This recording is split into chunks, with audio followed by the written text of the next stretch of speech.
thought John was playing music in the background and all kind of stuff. So I was just waiting. Then I finally figured out it was probably me. So I went looking through my Facebook, and it was playing an old show on YouTube. So I apologize, John. I thought it was you. Is Tommy's audio low for anyone else besides me? Get closer to the computer, Merle. I think it is. Boost your audio up, Tommy. How about now? Is that any better? Do it again. Nope. No? Let's see. Big jump. Jump, jump, jump. Zoom settings. Hello, Carl. Hello, Merle. How are you? I'm trying to get a cold, I think. I hate that, but just one of those things. Paul's cough drops if you want one. I may need it.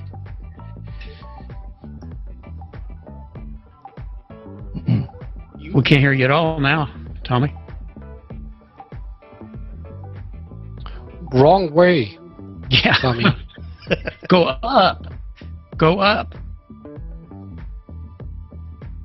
Turn it to the right.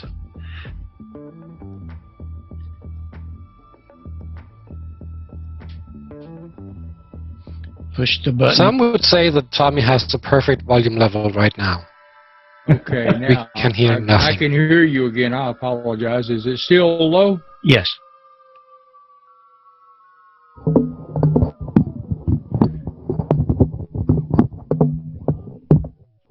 How about now? Yep, Tommy. That's better. Are you using vMix? I assume you are. Yeah.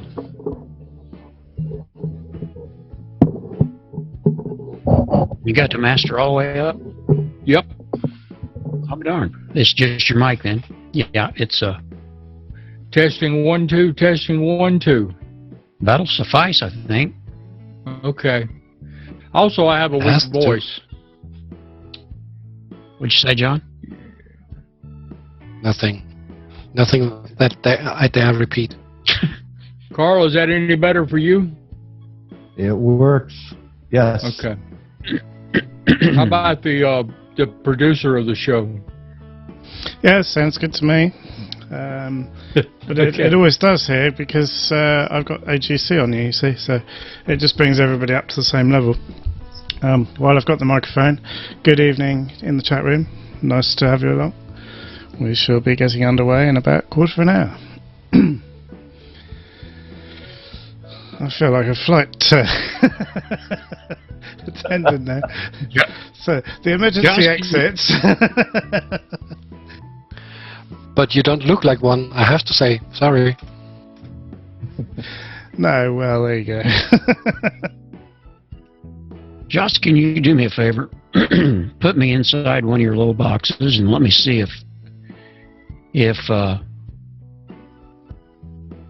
that thing. Oh God, how'd it get so big? That's what she said. She really? I wonder why it lost that.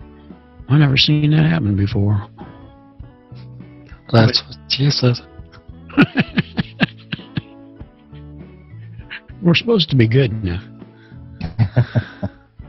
Last night in our stream, we were getting more commercials. That's right. You guys are the professionals, and I am the comic sidekick. You could the guy that always gets shot in the Western. You could still be a little louder, Tommy. I could? Yep. I don't know what to do other than talk louder. Yeah. Yeah. That works. Is your vMix turned down? No, vMix is wide open. Are you able to put that microphone in front of you? That might be it.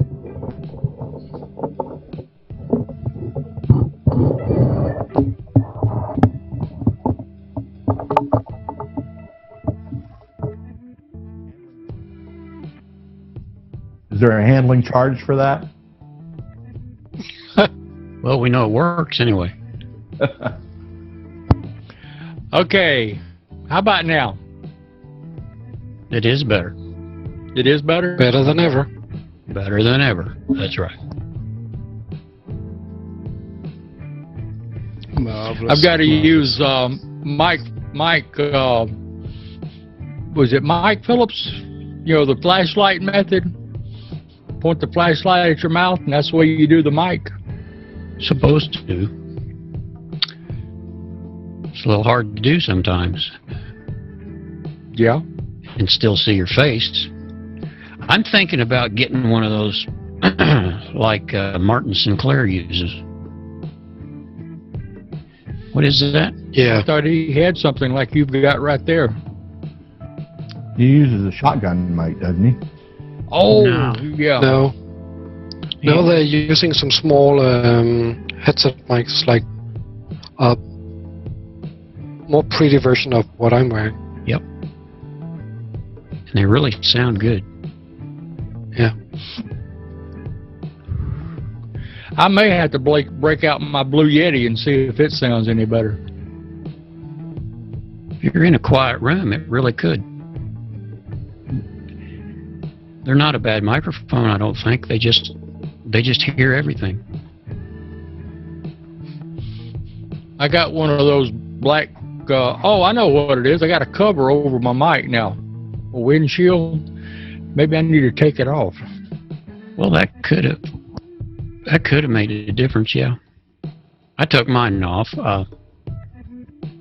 I need to put a pop filter probably of some kind back on there, though, so I don't...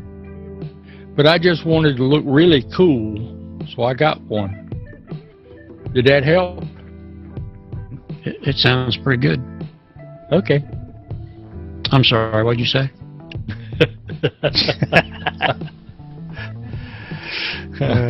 Greetings if you're watching the live stream. Okay, Tommy, you owe me one. Why? Well, I just got you. Oh, okay. Oh my gosh. There's the chat room. I guess I better...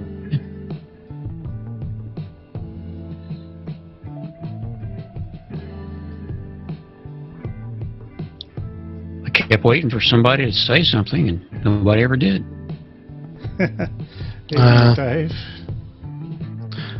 Element of surprise.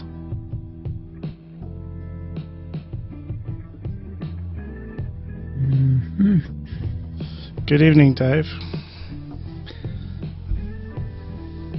Can you hear us, Dave? Dave is muted. Now. Shall I unmute him? Oh no, he has unmuted himself. Hello, Dave. Yes, he did.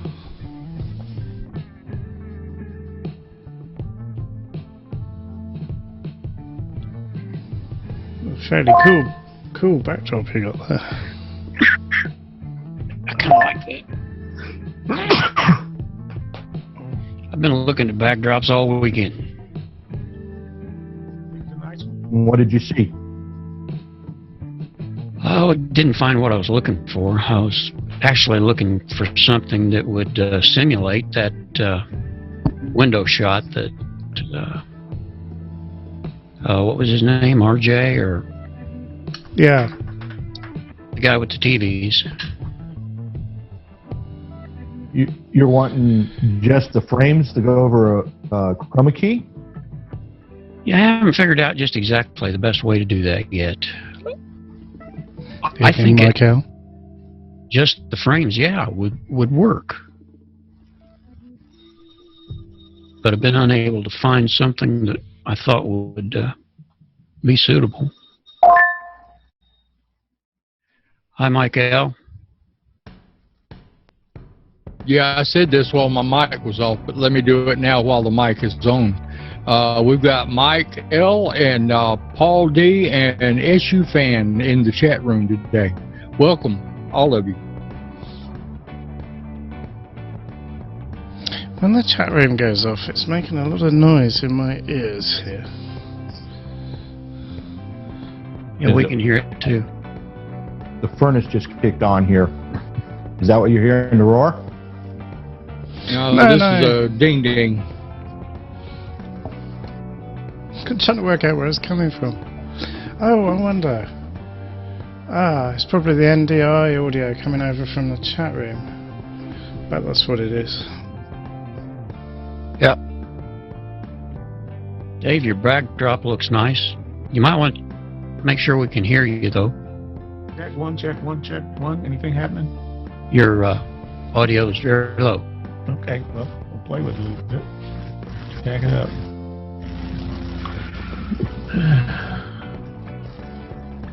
Test one, test one. Still low. Still low. Huh?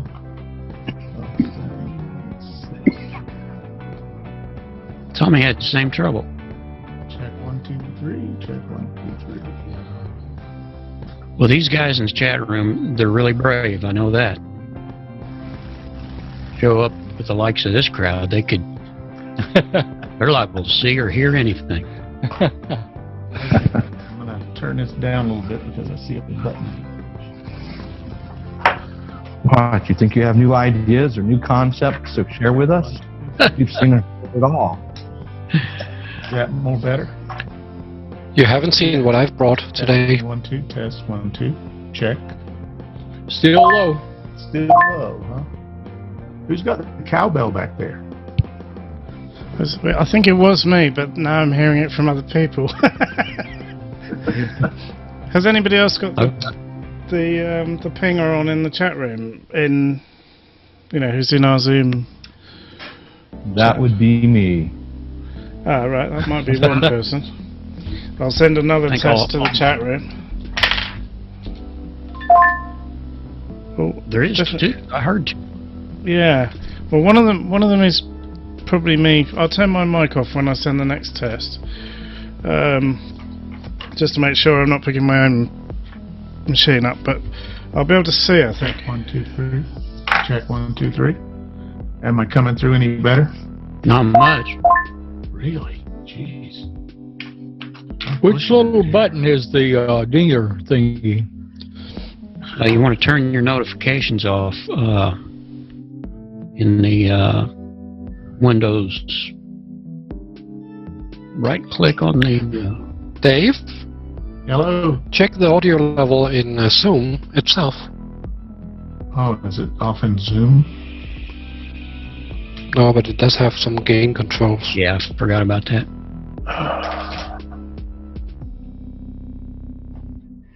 Giles, it looks like it stopped. Looks like what's stopped.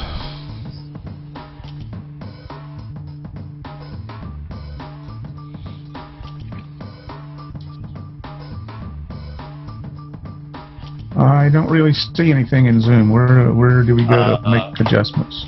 Just put your cursor on the window, and then where would it be? Let's see if I can remember. The home screen. The home in the Zoom window, then you can go to settings from there.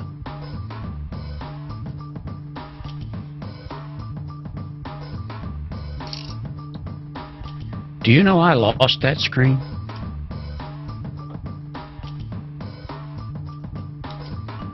I got an update. Then you better find it.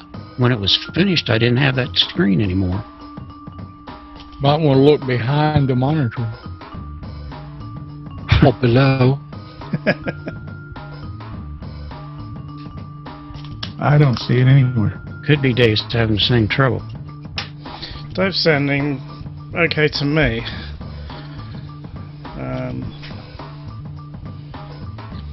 Is he still Audio right here? option. Let's see.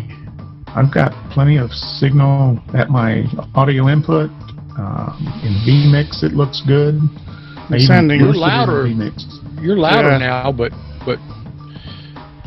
It's possible Zoom has adjusted you up automatically. I had to move my mic up to my mouth almost. I'm within this much of it. I can tell you how to get there, Dave, I think. The don't little think you arrow can. beside the mute button. Click Yeah, it. yeah, I went to that. Okay, and then go to audio options. Yeah, and then there's nothing. Test computer, mic, and speakers. Okay, under that part. Okay. Gotcha.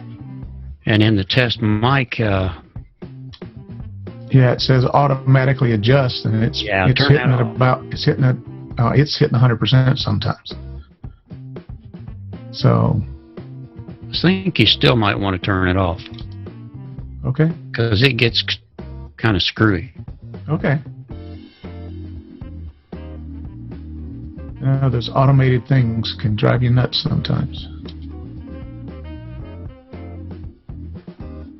I'll be right back. Just need some coffee.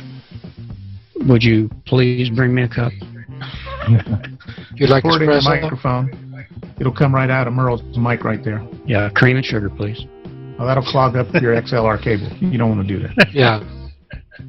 That depends on sounds what kind pretty of good to from, me, from Dave. experience.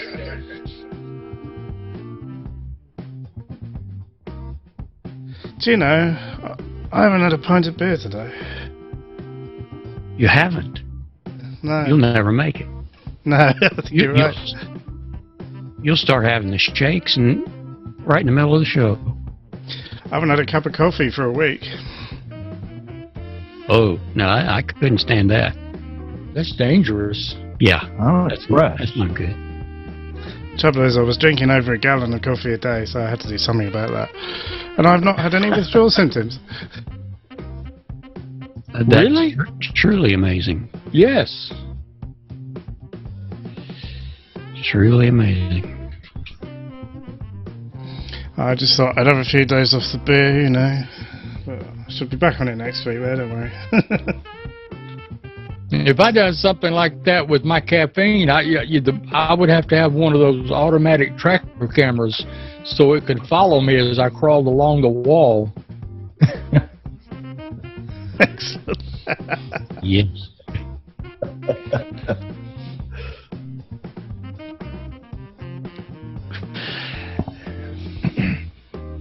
Well, only a Yeah. minute or two to go now.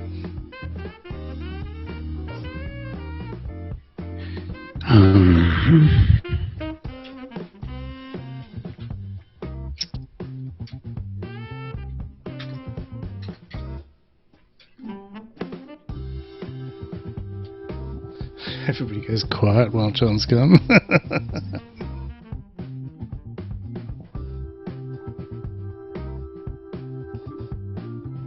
Giles, is it okay if I do my little thing as in the welcome part, and then I'll get rid of it? Yeah, I think that would be optimum timing for it. So if you wait until I put the show title up before you do that. Yeah. Actually, you won't be able to see the show title, will you? So I'll you'll hear the music play out though, won't you? When you hear the music play out, that's the time. Okay.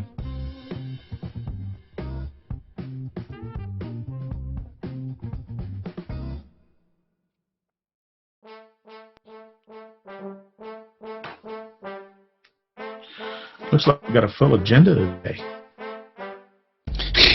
That list you sent out. Good grief. It's like you guys do. Well, if we get through I some got of a it. cold. I'm losing my voice. Any excuse. Let's see how it looks when we get 50 people here. Well, I'm hoping more people join each week, which would be interesting. Get the windows down to like post stamp size. Yeah. Apparently it displays 25 at one time. Maximum. So Yeah, that it'll show. We'll probably be all right for a while.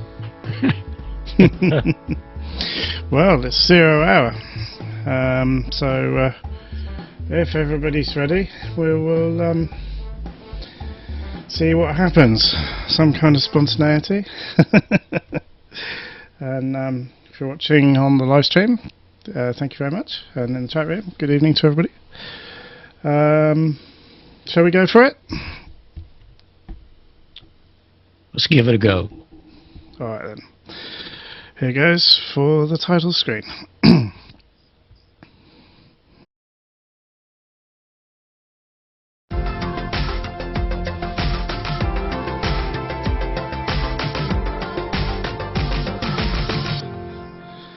And a very good evening or morning or whatever time it is, wherever you are. And welcome to episode 21 of TNT, this and that, whatever you want to call it. So let's cut straight away to see who we've got with us this evening. And good evening, John. Got no audio, John. Good evening, everyone. Hope you're well. I'm fine, thank you. And to my, is it my left or to your right? I don't know. Evening, Tommy. Hello, everyone. Hello. I'm as invited as a guest to lunch, and I'm trying to figure out what to do this thing. But I just thought I'd bring it on here. This is my lunch menu for the day. This idiot's trying to eat me. Oh my gosh. So I just want to say welcome to everyone who came on here. My cheese is getting sticky. That was absolutely fantastic, Tommy. Keep that for a minute. Good evening, Carl. Good evening. Thanks for having me as a guest. I thought you were going to make me follow that. That's a tough act to follow. But I'm glad to be here today. That's amazing, isn't it? Evening, Mel. As Chris Fisher would say, time appropriate greetings, folks. We are very happy to have you with us today. And of course, we have to say good evening to Dave. Good evening, everyone. Good to be here. Good to see all the guys on the chat as well. Marvellous, marvellous. Well, we have got a fairly feature-packed show this evening. We've come up with this brilliant idea that it might be fun to try and do some live experiments. So we'll be talking about that in a few minutes. We also might have a look at using data sources to make it easier to manage a show. I've got a little demonstration lined up for that. John's going to be showing us the new alt tally system in a short while, and have a bit of a chat about NDI, audio routing, maybe vMix 19, maybe we might get time to talk about some live streaming, and of course it's an open forum, particularly in the post show. I think we've got quite a lot for the main show at the moment. So let's talk about these spreadsheets and data sources, shall we, first? Because I think that's one to get me warmed up and ready for the show. So if I show you this to start with. Now, the people in Zoom can't see this, so I'm just going to flick it on so they can. I found with this show that it's quite awkward some weeks to actually remember to do everything. So what I've done is to devise a spreadsheet with all the show settings in. I'm trying to get everything in one place so that I can remember what's going on in the show and get the show configured without having to do it in multiple places.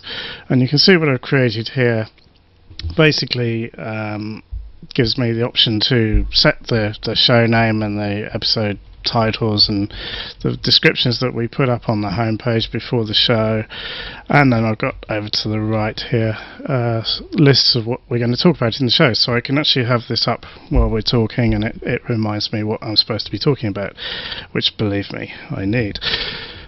If I move down the page a bit, I've also devised a way of adding people to the sort of list of credits and the little scrolly banner thing that goes at the beginning of the show. And as you can see, I've got quite a few spaces here to put people in. Right here in the middle of the screen where we're looking now, we've got the people who are in this show. And you'll notice on the end column here, I hope you can see this all right, that these names have got little yeses by them, little Y symbols, but one hasn't, because we haven't got Martin Steed tonight. So all I have to do when I want to include somebody in the show is to make sure that their name's in here and put a yes by their name in these columns, and they appear in my credits automatically. And if they're regulars, then I can just add them and remove them simply by putting that yes in or taking it out. So I could take John out, for example, and he wouldn't appear in the credits now because he's got nothing next to him. Or if I put a yes back, he will obviously appear. I've got space for about 50 entries in there. And this is just I'm actually using an OpenOffice spreadsheet, but it's in Excel format, and I've brought it into vMix through the data sources. I don't want to go over how you actually do that, particularly at this stage, but if anybody would like us to cover that, then obviously that's something we can talk about. But I just thought I'd show you that very briefly, and in fact if I show you my my layout for the room here, this is my control center. As you can see, I've got one or two monitors around, but this one down here is the one that's actually running the spreadsheet, so I can keep an eye on that while I'm talking in the show. So anyway, if anybody's interested in finding out a bit more about that, please do ask. We can talk about that some more. But now I think I'm going to hand it over to John, who's going to talk to us about the alt tally system. Over to you, John. Right. As some of you may know, we have been working on this little project for a few weeks now, and I do take my mouth full when I say that we have been working on it, because to be perfectly honest, it's Jens Stiggaard from the Streaming Idiots group who have made all the programming. He just picked up on some suggestions that I had. But the basis for this is that I've been using these small old smartphones mounted on a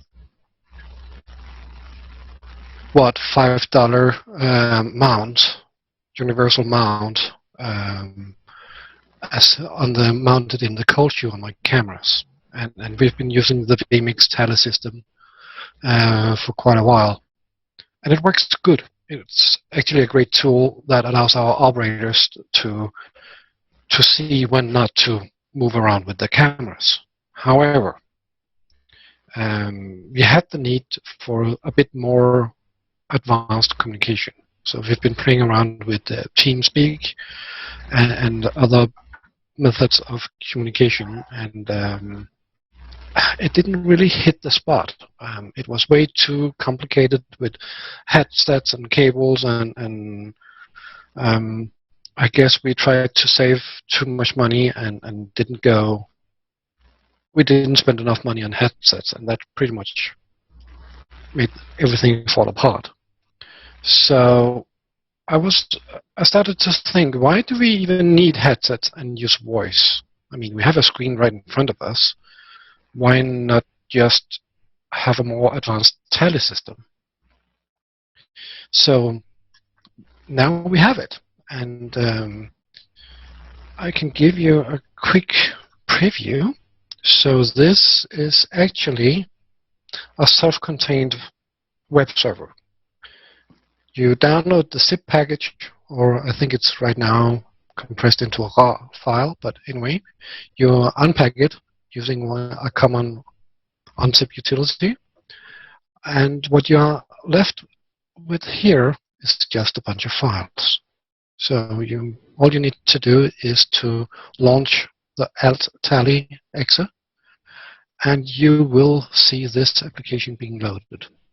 this application has a very basic interface. It has a link to its own web interface and an address for the vMix API system. So that is basically the vMix website that you already know and are familiar with. That website also includes the vMix API, application programming interface, that enables other applications to communicate with vMix and perform various tasks. So, as I said, all you have to do is load this one up, and you will see a web page with all your inputs. And they have been categorized with icons, so you can see if it's a camera or desktop capture, audio, and whatnot. Also indicated with colors and even a description over here. In the bottom, you find a small chat window. This enables the producer to basically type give himself a name and send a message. And you can make the message disappear, because our initial test week before last showed that when you as a camera operator sees a message that is old, it will still continue to draw your attention. So we realized that there was a need for the messages to disappear after a while. Now they can. So here you can simply say that the message is supposed to disappear after 15 or 30 or 60 seconds. So what you basically do is you take your smartphone, and it has to be a somewhat modern smartphone and using a web browser that has support for JavaScript and what's it called? Yeah, a few other things. Please to my phone. No, I just lost the word right now. The name. Anyway, so basically you can use a iPhone or Android smartphone with a Chrome browser or something like that. That should work perfectly. So what you can do is to simply select your input, and you have the family color like we have already in the old vMix interface. However, this one will show messages as they are written. So if I go into my system and send a message, it will pop up like this.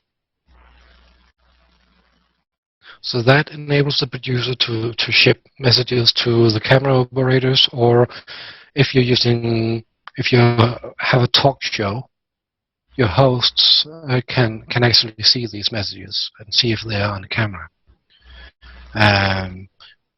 But we have in this final release taken it a step further, because I'm using stream commentators, and they are not just on cam. Even when they're not on cam, they are still on air, audio-wise. So what we have done is to add a secondary input so that you can select like this. So here I have my microphone input, and I can select that and then go back to my input. So now I have another small window up here. What happens now, I can't explain it while I'm showing it, because I'm about to mute my microphone.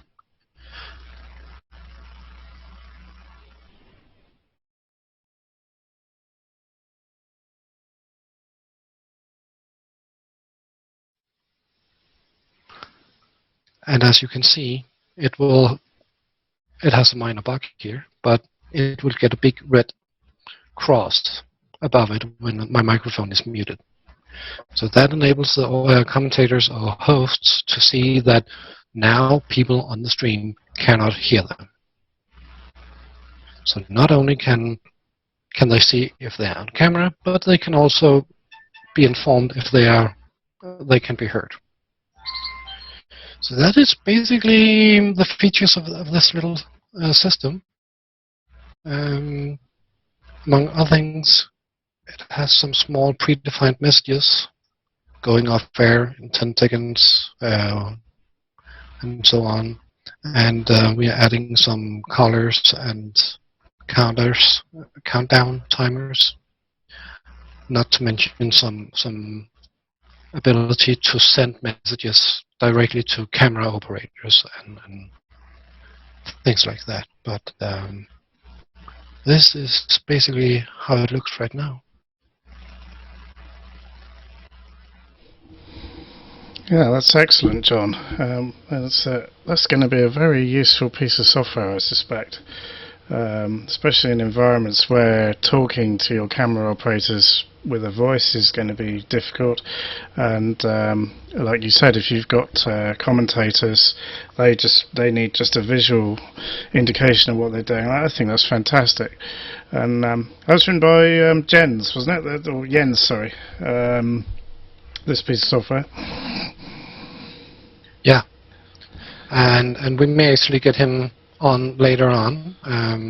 Still to be determined. He had some family to attend to as well. But he have made this public. It can be downloaded right now. And if you go to the vMix forum, you can find a link and as well as some descriptions in the third-party section of the vMix forum. So you can actually download it right now and start to play with it. It's offered free, and obviously if you want to sponsor the further development, feel free. You will find links to that as well. But from a starting point, this is offered free of charge, so everyone can pick it up and use it as to their heart's desire. It looks to me to be something as professional as something someone might use in a television studio or in a sports arena. I don't know what more you could want, really. There may be some fine-tuning, but gosh, it looks nice. And to be free. John in the chat room says, yeah, that's awesome. Yeah, John, it is actually awesome. And we actually made use of it the other week, and it was very helpful. As I said, we did come up with a few more improvements, and Jens has already implemented quite a few of them.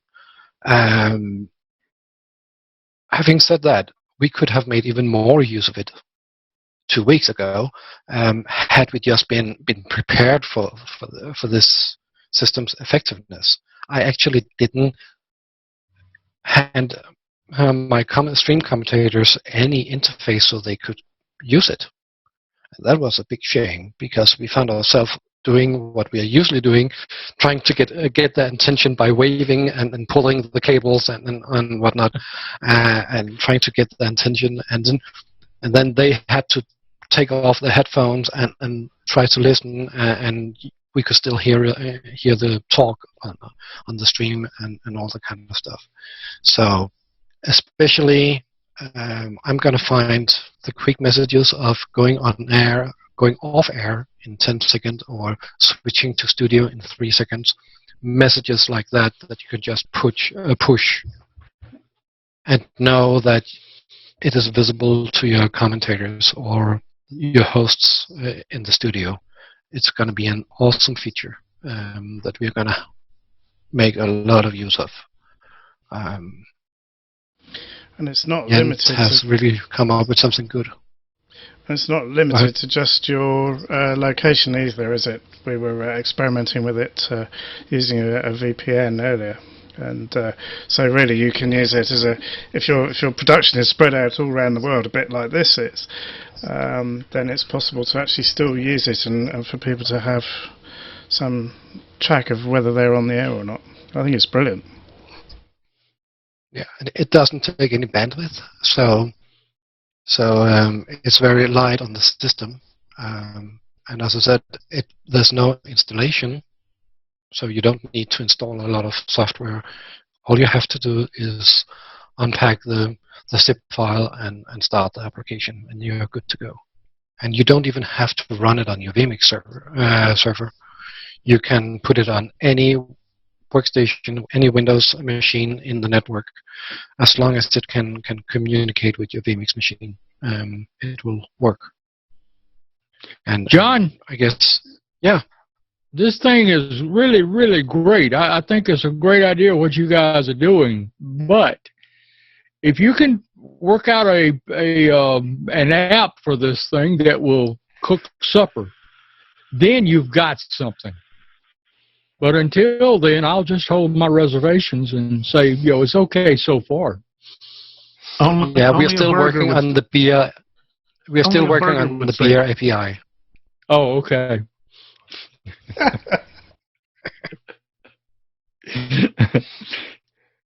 I'm waiting for that. And we are still having problems with the laundry API as well.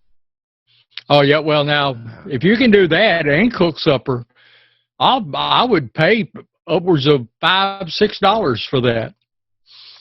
Yeah, so would I. But obviously, I had my own needs in mind when we came up with this. But now that I see how it's actually come up and works, I mean, as long as you have a producer or even a team of 2 producing a stream and someone else involved, this can be of assistance and be very useful to you. I could easily imagine Carl using this. If he's operating his vMix machine and has some other hosts on his show, he could be behind the computer and still communicate with them and tell them that they need to wrap it up or move to the next topic or whatnot. They just yell a lot on Carl's show. They yell at each other across the room, and they were, But now seriously, what you've got here is, to me, as I am computer illegitimate, I guess you could say, but this is pure genius, is the way I call it. What you guys are doing is great. So, I'll pick on you, but I am really in awe of what you have come up with. And keeping it I have to say, open source makes it better yet. Yeah. Yeah. I have to say thank you to some other very ingenious people. In roller derby, we have this scoreboard that is working in exactly the same way. So it's a completely installation-free package. You just unpack it, double-click on the exe file, and you're good to go, basically. And that kind of fed the idea of making this installation-free as well. So you guys on the Carolina roller derby scoreboard, thank you for coming up with that suggestion or idea. That put this one on the next step. I mean, that it makes it so easy to implement that, I mean, it's basically at the level of, it may even be easier than Martin K's no audio alarm system. And this is... It would have to be very simple for someone like me. And that's what it looks simple. Like you're doing. Yeah. User-friendly, I think you could call that. Exactly. So there's not a lot of bullshit in this. Yeah. That's very well done. Delightfully simple. Yeah. Okay, so does anybody else want to ask any questions from the chat room or from within our own gathering here about the alt tally meter? Sorry, the alt tally system. We can always come back to it, of course, if you want to type questions in the chat room. That'd be great. So, Mo, you've got a cold. I got a bit of a cold, yeah. been out all cutting wood and doing this, that, and the other, things that Tommy doesn't have to do because he's retired and has a lot of money. But things like that will happen to those of us that have to get out and get in work out in the cold. But I think I'm getting better. I may even be okay by the end of the show. Who knows?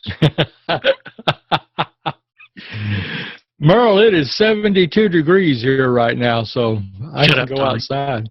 Oh, okay.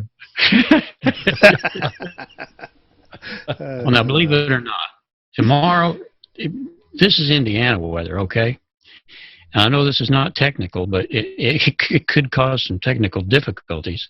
It's going to be 60 degrees tomorrow, and tomorrow night it's going down to 19. So, wonder why a guy catches a cold in this kind of weather, That's 60 degrees. Does that mean you've got rain coming? Snow, I think is what it's going to be. So, in other words, it's going to freeze. Black ice, the whole deal. All that stuff, yeah. I think I'm thinking about moving to at least to northern Alabama. I don't know. Now, they still get snow up there. Oh, that's not good. Yeah, I'm thinking about putting up a wall to stop the snow and cold weather coming down here. Is it going to be a huge wall? Yeah, I'm trying to figure out how to get the people in Indiana to pay for it. But Oh, no. Well, I'll tell you what I would do. I would charge a tax. As the people from Indiana and Illinois and Ohio drive through the wall. Yeah, that's the only way to go. Yeah, Okay. I like that. Yeah. My problem is the mail. When it leaves Indiana and comes down south through Kentucky, they change from automobiles to mules. And getting the mules through the wall is going to be a little bit of a problem because they want to get stubborn. So our mail might be a little bit slower, but it's my understanding, Tommy, that they are working on that. And should have it solved by the end of this century or something like that.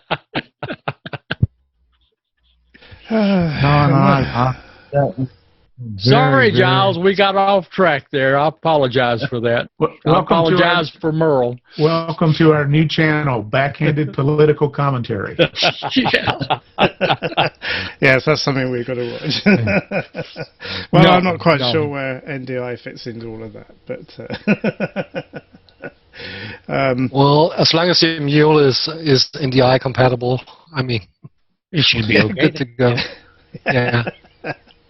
Yeah, if it's a Tom Sinclair NDI compatible mule, absolutely. Actually, NDI fits in quite well at this point, doesn't it? Really, because we've just been talking about the tally system, and John, I believe you used NDI and the NDI monitor to enable your commentators to actually watch what was going on during your live stream. And this is one of the good uses of it, isn't it? Yeah, we have, and it's working very well. And of course, as you mentioned earlier on, there's the NDI no audio meter, which is a not so obvious use of NDI, possibly, and that's a sort of a useful bolt-on tool that has been added to vMix by virtue of the fact that it supports NDI as a useful communication system between various tools. And what I'd like to do now, if we can, is just to have a bit of a chat around and see what people have been using NDI for, or what uses you might put it to. Just as a sort of food for thought, really, for anybody who's not terribly into NDI. And just in case you don't know what NDI is, and I'm sure most people do, we're using, NDI is a network protocol which allows you to send video and audio streams between devices. In the long term, that could be cameras and your vMix system, or right now it's basically between vMix systems and the few apps that are available.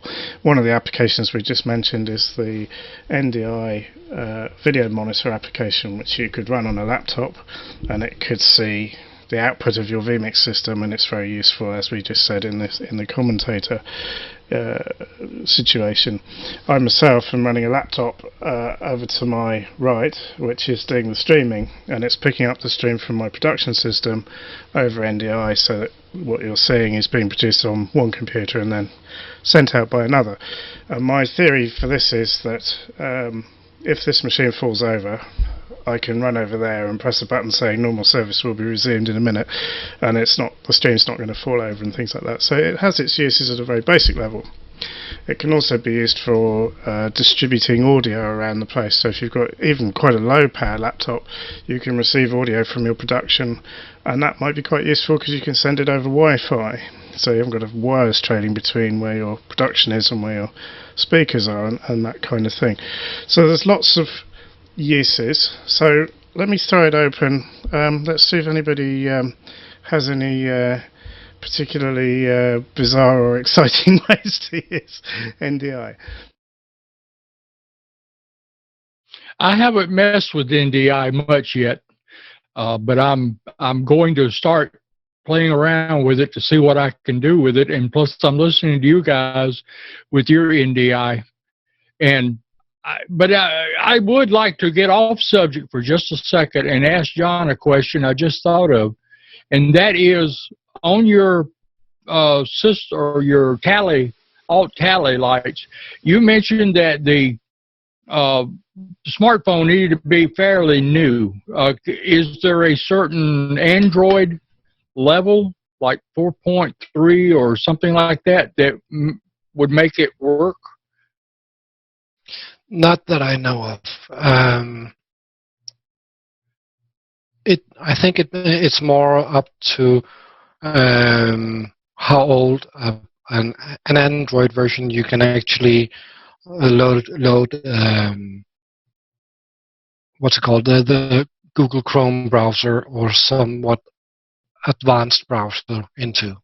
So if you can do Google Chrome, you would be fairly certain that it would work on that phone. Yeah, I mean, I have here a LG G2. It's a fairly old phone. The built-in browser doesn't work, but the Google Chrome browser is working like a charm. And this weekend we used this one. This is a Samsung Galaxy 3, and that worked as well with the Google Chrome browser for Android. No problems there. So none of these phones are what I would call new. And the word I was looking for before was WebSocket. So what happens is that the website and the web application that is loaded into the browser is using WebSockets to maintain a connection to the web server. And thank you. Your browser can support that. I apologize, Giles, for getting off track there, but if I didn't ask the question now, I would forget it until sometime tonight, then I would remember. But thank you, and I apologize again. Let's go back to the end. Yeah, no problem at all, Tommy. In fact, I was just trying to set up a little demonstration while you were doing that. It gave me a moment to have a fiddle. If I put my camera up here, I don't know. Let's see. Perhaps I ought to be looking at the preview output if I can get it. No, alright, well we'll go for this external output. I don't know if you can see my full monitors, but on Tom's show the other day we were talking about spreading images across multiple monitors, and I was just going to demonstrate that you can kind of do it. This is the NDI monitor app. It's not quite doing it because I need to turn my full screens off. There we are. But you can see that it is possible to stretch an image over multiple monitors. That's a potential use for NDI. The only trouble with this is that the monitor app will only stretch out to a sort of multiple of the shape of the actual video. So, but it seems to run quite smooth. I'm getting what appears to be full frame rate out of it. What happens if you double click it? If you double click it, it just goes on one monitor. Unfortunately, it doesn't. Yeah, it's a shame. And this also means, of course, you can't get rid of the borders across the top there. You can't get rid of the title bar and things like that. So, but it's a potentially cheap way of doing it if you just needed to do it in a hurry. That might work. So there you go. There's a use for NDI. Anybody else? The problem I see there is the difference in the color on the different monitors. One part of your shirt looks white, the other part looks yellow, and that would be something where you would need, I guess, matching monitors or. Yeah, that would of course be true. The other problem is the camera that's looking at them is looking at them from a funny angle, and as you know, if you don't look straight on at an LCD monitor, you do see the colours go off. I'm noticing it here just looking up at the ones I've got above me. It's unfortunate, but actually looking at it here, it's not bad at all. The colour is quite similar. But yeah, it is a good point. Well, I was very, very intrigued and interested in what he had done with those monitors. When he first came on, I think I typed in the chat room, that looks to be real, knowing in the back of my mind that it probably wasn't. So as he began to talk about it, it was something I thought that I someday would like to do. But I really believe that as you've just shown, that there are other ways to simulate that. So, yeah. Well, there's a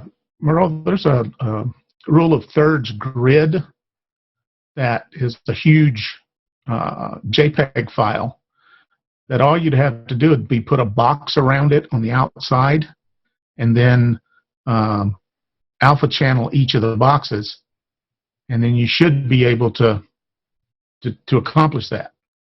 Something along those lines, anyway. yeah, that was my thought exactly. I even just did a screen capture of the Zoom screen. I just rearranged my screen until they went 3 across and 3 on the bottom, and I did a capture of that, and that kind of gives you a sense of the same idea as well. And you did that with what? I did a screen capture with the snipping tool in Windows 10. Okay, yeah. And one of the things I've been doing with NDI is crashing it a lot. I've got these rugged tablet PCs, they're about this big. They're really old. They got a Core Duo processor in them. I've got one running Linux, one running Windows 10, and one running XP. And most of them only have 1 gig of RAM. And so, and the video is, 945, Intel 945 or something mobile. So they're not real robust. So it keeps crashing. But I was playing with them as far as hooking up a webcam to them and then trying to send that over NDI. And what I found was I needed an application to run, and I found this app called Webcam Viewer, and it's a free app you can download. It's kind of like the camera app in Windows 10, where you can just bring up your camera and look at a preview of what your camera's doing, except it's got a little more oomph to it in the newest version of it. And I have found that when I load it, and I load either the vMix desktop NDI or the one from NewTek, either one of them, I can actually see it as an individual window in the box. I just don't have any video running in it because I've been playing with this really low-end system here. But if I put it on another computer that's got a decent video card, etc., plug in a webcam to it, go in there, choose the webcam, choose the resolution you want on the screen, and then it has a button to hide the toolbars so that you can scale it and bring it right in just like you're connected to it. So that webcam viewer has been something that I discovered. That's a pretty good little tool. Sounds good. Yeah, sure does. Carl's been looking at a piece of hardware, have you not, Carl?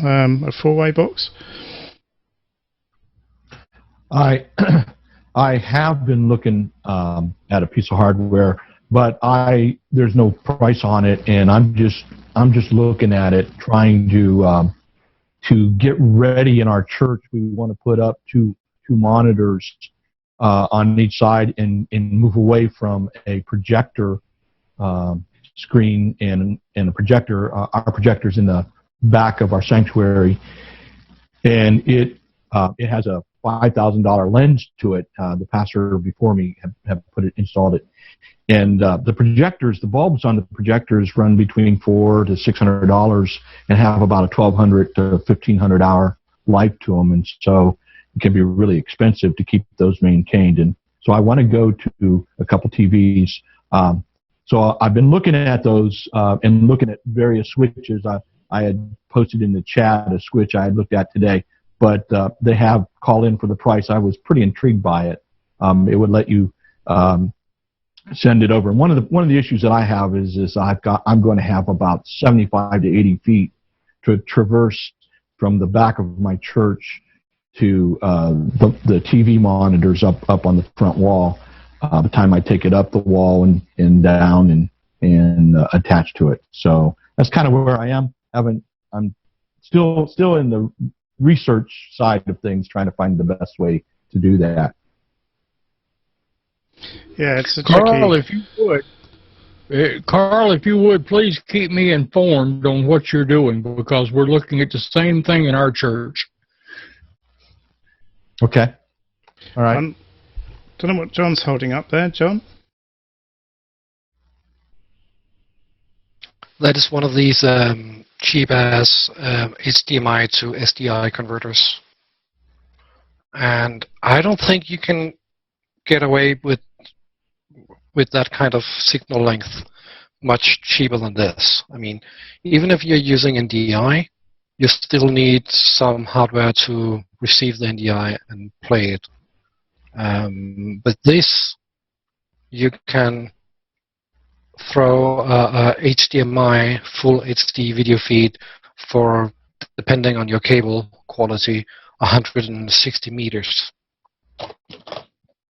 And with the length that you're talking about, some 30, 40, 50 feet, you should be able to get away with using cheap SDI cables that you commonly are using with security cameras and that kind of equipment. And these adapters go for as cheap as a few $25. So what you basically do is you put in your HDMI signal, pull the cable with a cheap SDI coax cable, and then put the opposite adapter in the other end, hook it into its TV, and you're done. I mean, even the HDMI extenders that are using Ethernet cable, I think they're going to be more expensive. John, I went with your suggestion on that and did some pricing for our church. And with 3 65-inch TVs and the cables you were talking about running RG6 from the front to the back, I think it comes out to around $3,500. But now that's with all the little extras that you've got to have, your HDMI in, HDMI out, and things like that. So that's what I'm going to present to the church as a starting figure, and we'll see what happens. But I thank you for giving me that in that email on what to get. My pleasure. Yeah, I tend to agree with you. Thoughts? Carl is so silent. I don't like when Carl is silent. He's thinking. That's what scares me. It's the sign of wisdom to be quiet. Yeah, but we want you to share your wisdom. Well, you know, one of the things, John, that a couple things. Back to your tally light thing. I was just going to say you need to put a "you're fired" or "fired up" button on it and in the show. Send it to Tommy. Okay. You know, he's talking about all that warm weather. We can at least put "you're fired up" or "he's fired" and send him the signal. Would you do that? Especially with I can ask. or something like, you know, that's going to come out of your pay. That would work. Well, one of the things, John, that I'm hoping to pull off, and of course I want to do it as inexpensive as possible for my church, but want to be able to switch the sources and have different sources on both of the monitors from time to time. Maybe perhaps if we're doing worship and you have the words on one side and there may be a shot on the other side of the praise team and that kind of thing as well, you know, just to change things up and that sort of thing. So, you know, it's not just sending that link, switching it up and that kind of thing. So I'm open to some of your suggestions, though. I use an extender right now for my USB camera that is actually up front, and we send it probably about 80 feet through Cat 6 and just using those kind of adapters already. And that worked quite well until you try to put two C920s on it, then it's a little tricky. But I have pulled it off. Yeah. Yeah, those USB adapters doesn't seem to have enough bandwidth for some reason. Would that work with an NDI second computer like a laptop? No. Not as I understand it. We, you know, in our services, when we, I'm in a studio right now in a room that I use for our Sunday night show, which is a totally different thing. So basically, we produce two different streams from two different places in the church. But in the worship center, I have a computer that sends our signal to the projector for the words of the song, you know, and those are for the congregation. And then I have another computer that I use. I don't use NDI for it yet, but I'm trying to think, you know, how that might work out for me to use NDI, and maybe as I build that into it. I don't know. I'm open to suggestions for that. We use a piece of software called Easy Worship that does our words and switches songs and that kind of thing that you set up before the service. And I send that signal back to my streaming computer just the same way as a camera input, and then just do a PIP with it. What I was thinking, what the setup that I pictured in my mind from your description was to have a single computer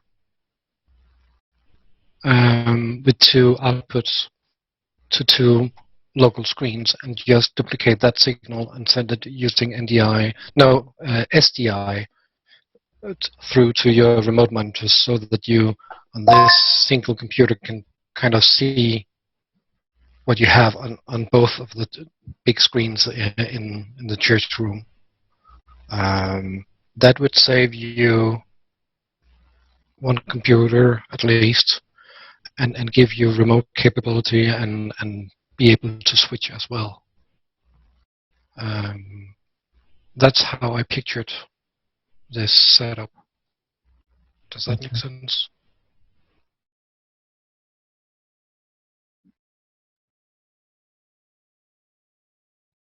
No? Everyone's silent. No, it certainly does to me. I had a question too. When I went to the chat room, someone had been looking at the HDMI 4x4 matrix switch. Was that you, Giles? No, that was No, Carl. that was me. Carl. Okay. Yeah. I came across that today and thought I would throw that in there. I let Giles know that I was looking at that. That looked interesting. I have no idea what the price range is on that. It's one of those sites that says contact us, pricing. Right. Okay. That tells me something already. Well, it looked interesting, but I hadn't had a chance to watch more than about 3 minutes of it. But they could have something there.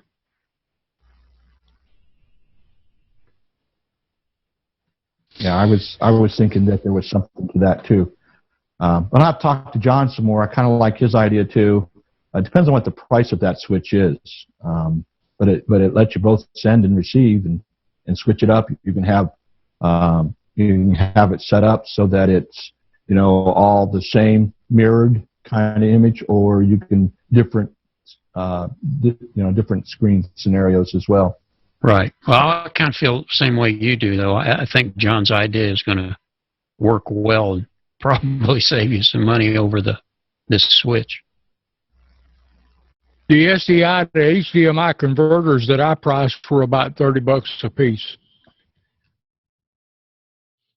and I figured I can see that three TVs.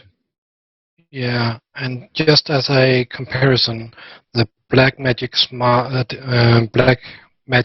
Design Smart Video Hub with 12x12 SDI inputs is $1,300 in it by itself. It's a kind of money. Yeah. Merle could probably donate that money. Yeah, I'm going to post that URL. I think. Can you pay Carl with PayPal so he can get that? Sure. Yeah, no problem at all.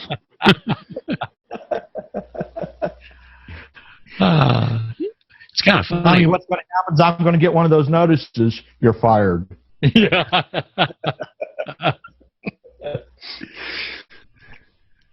It's a little funny on this this YouTube channel where this switch is. They're actually showing a panel of 4. Appears to be a window in what we were talking about a while ago. So it says how to use a display port multi-stream transport hub for multiple monitors. So that will work too. Might take a look at that. Triplite makes some pretty good stuff. And they're not always the highest cat in town either. True. I'll post that one too, in case you don't get it.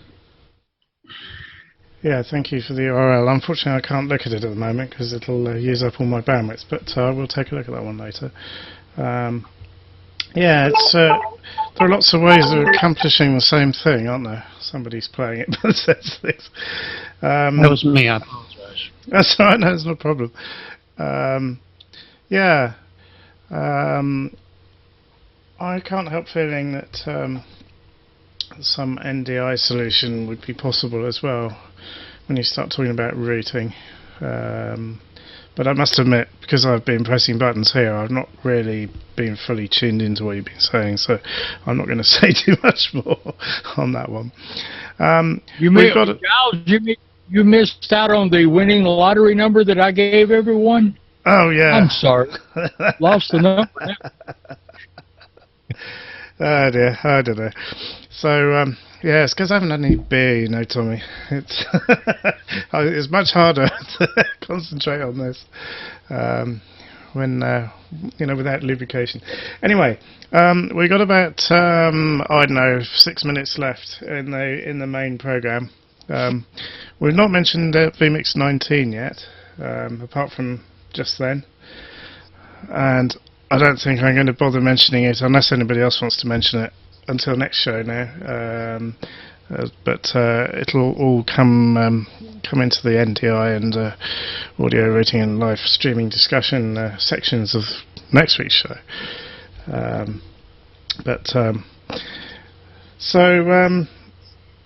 Yeah, interesting discussion this evening. So, Carl, are you and Tommy, are you the same church? I'm just trying to place where you are. I am in Rochester, Minnesota, and it snows here a lot, and it's cold. We're Canada, and that should say it all. Tommy's down there where it's hot and fired up. You're certainly nowhere near each other. No, it's just you're both doing similar things, you know, and it's very quickly you start to think, oh, hang on a minute. But yeah, this whole multi-monitor thing is, I reckon there'll be a piece of hardware out there anyway that'll take a video signal in and chuck it out as a video wall. That's what you want, really, isn't it? I would have thought something that's not going to go wrong. So I can see the technical pitfalls of something like that. Especially if you're relying on a computer. We all know what computers are like. I think one of the thought processes, though, is I'm listening to John, and one of the questions that I have is, you know, is what kind of signal can you be sending over the less expensive? You know, are you getting 1080 high def, or, you know, does that signal degrade any? You know, the switch I was looking at, that I have no price on, of course, I may do some checking on that. Looked like a pretty nice switch, you know. But it was good for 4K, and it's like, okay, but only if you use it in certain fashions, and it would only go 50 foot for 4K. In when you use the passive mode, you know, you had to use an active mode to get the 100 foot or better. Good strong signal. Well, a box like this supports a 3G SDI, and if my memory serves me right, it will handle 1080p at 60 frames. SDI also comes in 2 and 4K versions, but usually it's using multiple cables. I may be wrong about that, but I've seen quite a few capture cards using 4 connectors, 4 sets of cables to get 4K, but I'm not entirely sure that is needed. I haven't looked into 4K much. I must admit. Well, I'm not necessarily interested in 4K. I was just raising the question, you know, what kind of signal can those send is really what the question is. How good of a signal, how high def, you know, how far up does it go? Yeah, well, it depends on your cables. If you get cables at a good quality, you can easily reach 160 meters. Mm-hmm. So that's a big church if that's not enough. That's a cathedral. Yeah, and then you of course can add in boosters, so you can get boosters, signal boosters, and signal dividers as well. These cheap models doesn't have a loop through on the SDI, but the more expensive one, like the Blackmagic mini adapters and that sort of stuff, that comes from I mean, I think they cost around $85 and up. I've seen some pretty expensive ones as well, but these cheap ones, I have a drum of 100 meter, and that runs without any issues. And you're running that with SDI, John? Yeah. So my cameras are HDMI. So I only have HDMI output on these cameras. So what I do is to simply take a short cable, and I have a bag hanging from the tripod. So I only run HDMI for 1.5 meter, so something like that. And then I run SDI directly the rest of the way to my computer. Are you HDMI out on your computer, Carl? Yeah, on two of them. I'm using a C920 in my setup right now at church. I've just got a mixture of different things, and the C920's got to be up close towards the front of the church, and I just feed that with a Cat6, convert it, and feed it with a Cat6 back to my streaming computer, and then I, convert it back. I was wondering if Cat6 and converting it that way to HDMI is better, or is SDI better than converting it to HDMI? Is there a difference between those two cable? If you're going to run HDMI for a certain longer distance, then SDI is the way to go. Yeah. Because SDI is more robust than the HDMI. Instead of using a multi-core cable that needs shielding, I mean, if you're running a high-definition HDMI signal, you have to pay a lot of money just to exceed 15 meters.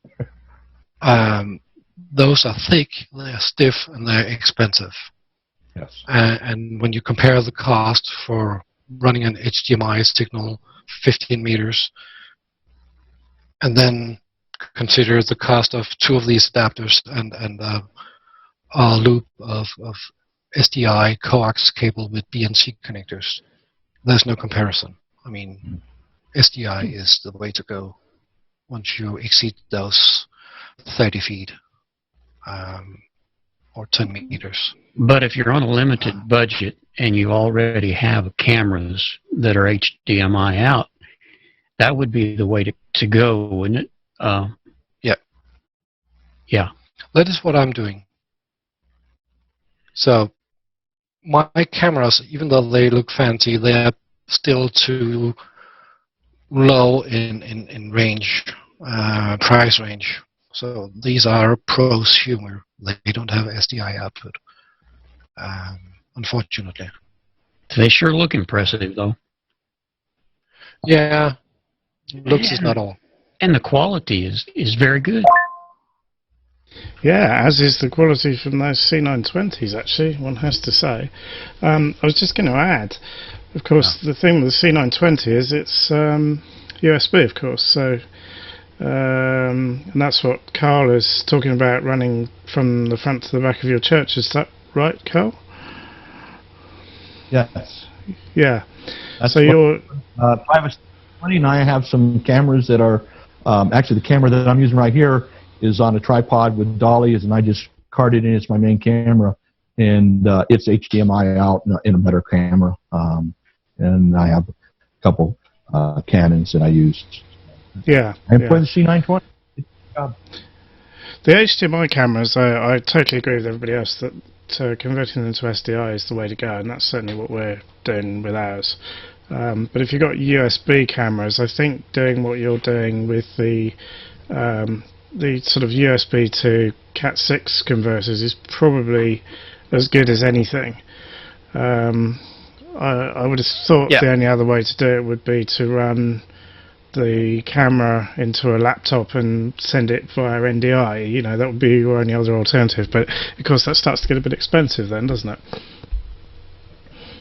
And that does add to the cost. No, my intention with this was only for the big screens, running back from the computer and back to the big screens. Yeah. I mean, Carl is on top of the other part of it, getting the C920 signal back to the vMix computer. The USB to Ethernet cable adapter is the way to go. Absolutely. And it's also worth mentioning, if your computer's got DVI outputs on your graphics card, they're very easy to convert to HDMI, which will then convert to SDI. So that's something. You don't have to have a card that's actually specifically got an HDMI connector on it. If it's DVI, it's much the same technology, and you can literally get a little adapter that will convert it from one to the other. And the same actually goes for DisplayPort. It's a small adapter. It's active, but Yes, You I got have one on here actually. right over here.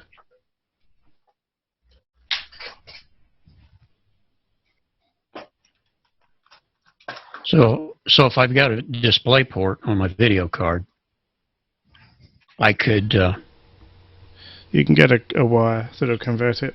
I've done that on this one. And it'll go to HDMI.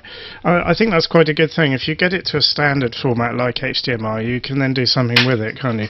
Like convert it to SDI if you've got to go over a distance. And I think SDI is good. Let me zoom John up here.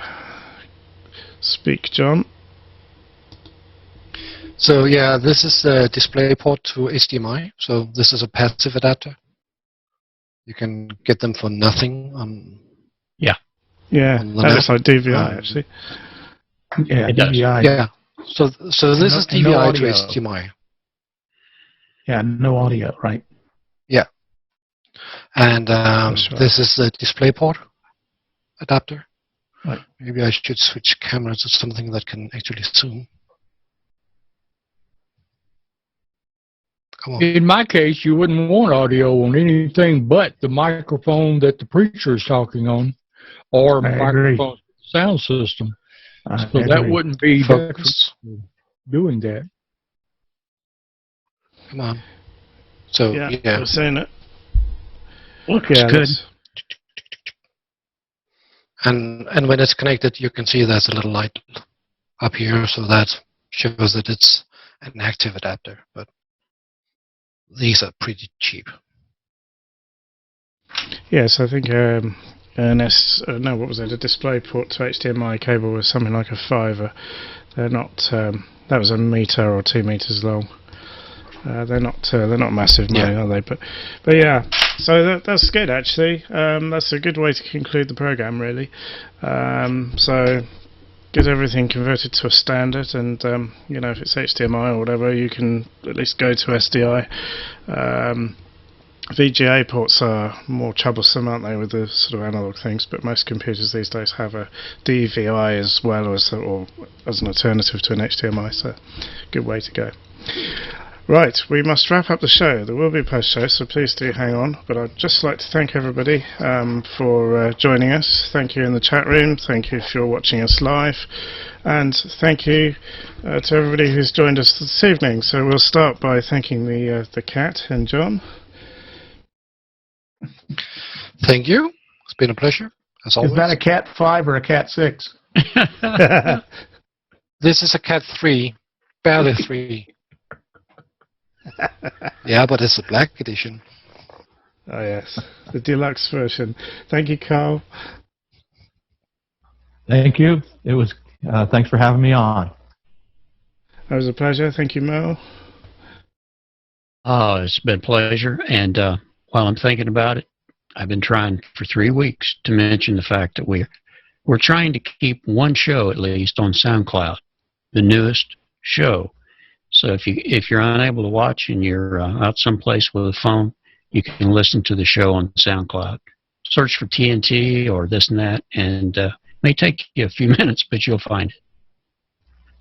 Yes, thank you for remembering that, Mel, and thank you also for undertaking the work to actually make that happen. That's absolutely brilliant. Thank you. Thank you, Dave. Thank you. It's been great. A lot of great suggestions. There's always so much information that gets passed around here. It's great. Yeah, it's a good melting pot, isn't it? We certainly learn things. I think we all do, don't we? Thank you very much, Tommy. I hope everyone has a great evening and a great day, and just come back to see us. And we appreciate everybody watching. And I appreciate you letting me be on the show. That burger face is sorry. Yeah, that's brilliant. Thank you, Tommy, for coming on the show. And as Mel normally says, if you like it, please like and share the show. Tell people about it. We're always pleased to have people join in as well. Thank you for watching. We will see you next week, and we'll see you, if you're watching live, in the post-show in just a few seconds.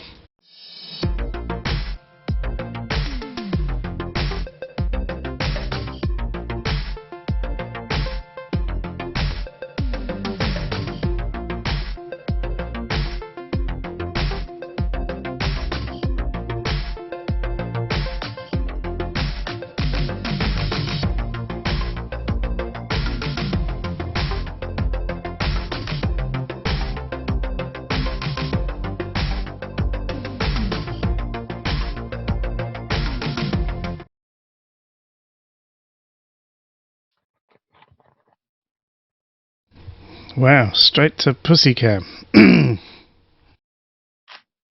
Yeah, I fared with one of that. Marvellous. Right, well, we're You think in the post show. Can I to bring hear? I didn't know if I should bring it up during the show or not, but I've got a situation here that I have an outbuilding that I have, it's been used for many different things, but I'm trying to turn it into my studio so I can move my so-called studio out of my room and into this building where I've got more room to set up things and cameras and tests and whatever. But I was going to try to run Cat 5 out there, and it's too easy for lightning to hit it or whatever. But I realized I've got RG6, I guess it is, already run out there for a TV. Now I'm not planning on watching TV, so I'm going to try to use the RG6, which is actually buried cable in kind of PVC pipe, and hook it up to my modem here so I can get internet out there. So after John gave me the suggestions on the converters, I says, well, maybe if I can bring something like this in, this is a converter or adapter or whatever, but it will let me hook my modem up to, or my router up to my RG6 and then run it out there, and I've got another set that will unconvert it back to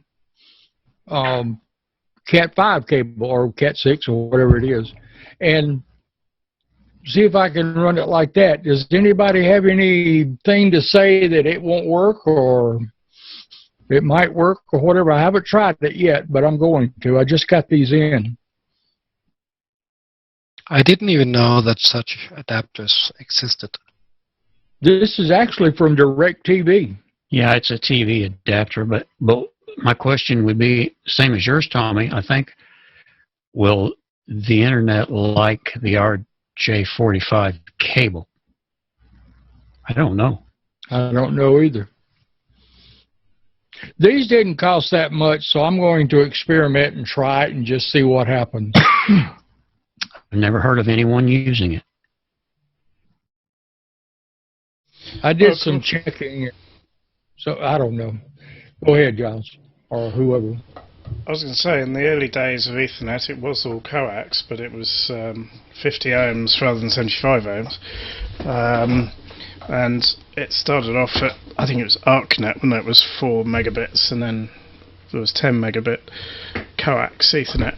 But when it went up to 100 megs, I don't remember any coaxial systems. I think it had all become structured cabling from that point onwards. 10 and 100 was, well, yeah, 10 was available on structured cabling and on coax, and but 100, as far as I'm aware, wasn't, unless John knows anything. But I don't see any reason why you shouldn't convert it, but there might be bandwidth limitations.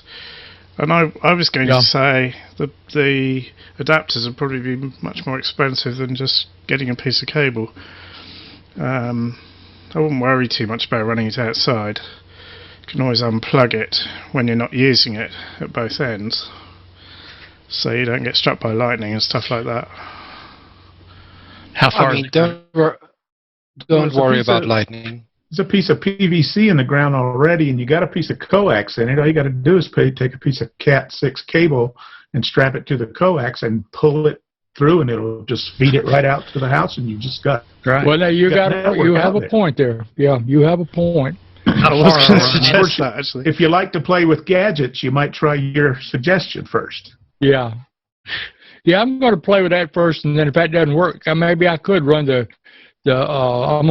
got Cat 5, but I don't know if Cat 6 would be better from this case. But we're looking from here to there, I'd say about 75 feet from the modem or router to where it's going into the building. So I'll play with that and see. It might And not. I didn't think about the coax being the 50 ohm. It might be. Well, TV is. But if it's again, just a normal TV aerial, it would be 75. I don't know what cable is. So I don't know what. We don't have cable here really. So, the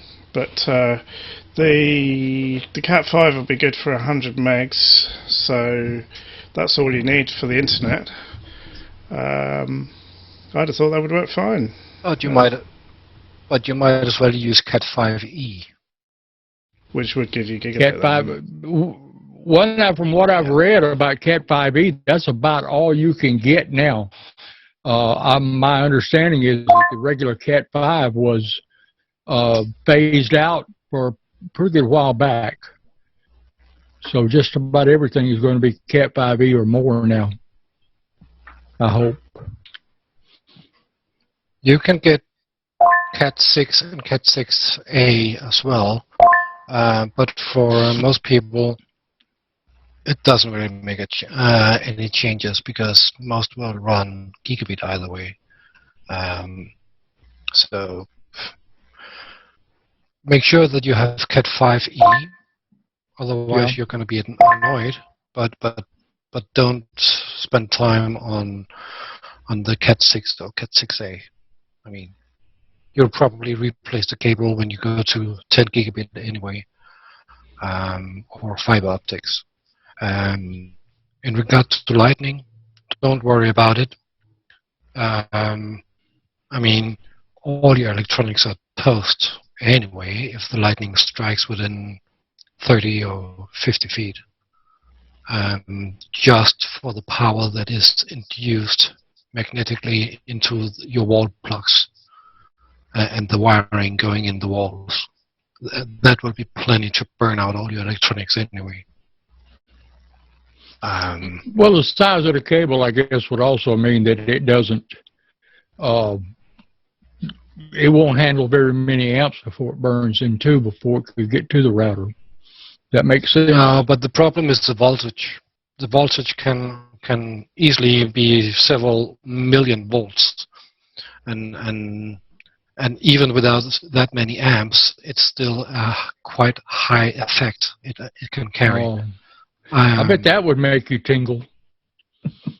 Yes, I actually handled quite a few cases with production companies with a lot of machinery and computers and stuff like that had a near hit from lightning, and you'll be amazed how much damage hitting on the other side of a normal industrial area road, how much damage lightning can. I mean, it was in some cases it wasn't even near the cables in the ground or anything, but still everything was completely scrap inside the building simply because of the induction that got picked up by the cables in the building and converted into electric energy.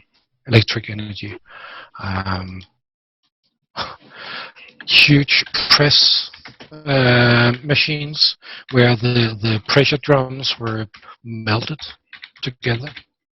Wow, that's just one example. So it's been fun. So don't worry about it. It's gonna. If it happens, it will happen. If not, good thing. What you can do is have a surge protector that will protect you if a surge goes into the network outside your building down the road. That can cause trouble as well, and you can protect yourself from such an incident with surge protectors. Yeah, that's what Mike is posting on the chat page, is the whole house surge protector. I have a but bear in mind that many of these surge protectors has a isolation distance of few centimeters if they are industrial grade, and we're talking about lightning that has already jumped hundreds, if not several hundred of meters. So if you have a hard strike from one of those, a surge protector won't protect you anyway. But they can help you with minor damage. But once you're inside, lightning is very funny though.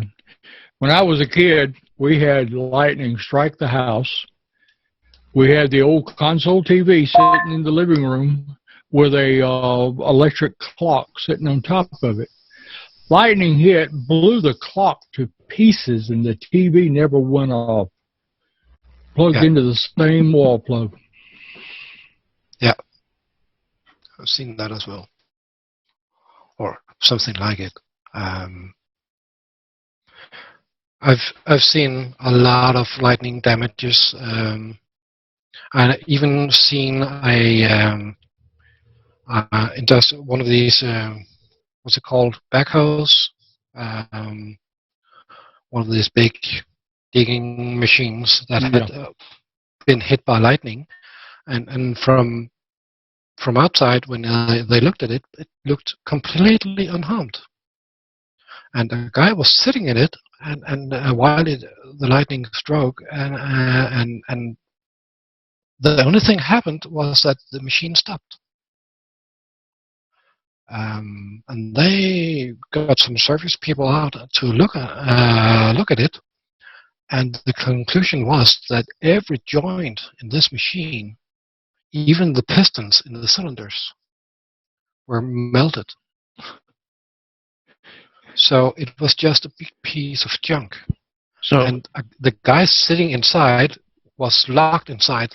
The door was welded shut, and he was unharmed. Was it like an EMP created by the lightning, or just the lightning? The lightning just hit the thick steel. And just welded it. Gee whiz.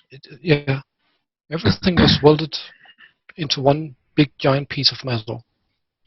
They could just lift it up and carry it away and scrap it. Actually, they had to cut the arm off because they couldn't fit it on the truck. Yeah.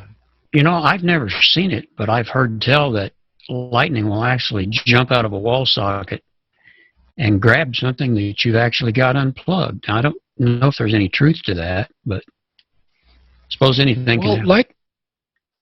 Lightning has this thing that it goes with for the least resistance. And if there's a easier way to go, it will go that way. It's that simple. So if you have a big piece of machinery that is properly grounded to the concrete floor through reinforced concrete, and the building has a good electrical grounding in general, you can see that happen. I've seen electrical closets, what they call main panels, with surge protection and lightning protection, and made for companies that were very sensible, and they really wanted to protect themselves. And then the accident happened, and the whole main panel exploded. We didn't find pieces bigger than this. The metal cabinet had been torn to pieces when the components inside had evaporated due to the high current going through it. It's amazing how much damage it can do, and you can never feel too safe. You can never be too safe. On the other hand, I mean, how much do you want to invest? I don't even have protection where I live. The only thing I have is emergency power. I'm hoping that if the lightning strikes, that will be burnt to a crisp before my computers, but if it happens, it will probably gone anyway.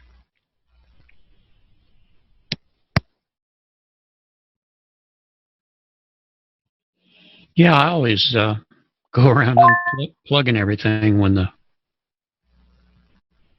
storms are coming, so but you can't always be there. Yeah. But on the other hand, come on, I mean, if it happens, it happens, and you're unlucky, then you call the your insurance company. I'd rather spend my energy making a lot of backup. Yeah. Preferably move my backup offsite as well. I'm not too good at doing the last part. Most of my backup is next to my storage, so I'm a fool in that. Well, I think that I have a way to go with my little deal, and I'm going to see what happens, and I will report back on it. Yeah. Unless lightning. But I like Dave's. Yeah, and I like Dave's suggestion. I've been doing that in my apartment. I pulled out the cable, TV cables, and replaced them with Ethernet instead. Or you can probably put in Ethernet cable next to the TV cable if you want. But I'm looking forward to see what you do with those boxes. I've never seen any like that.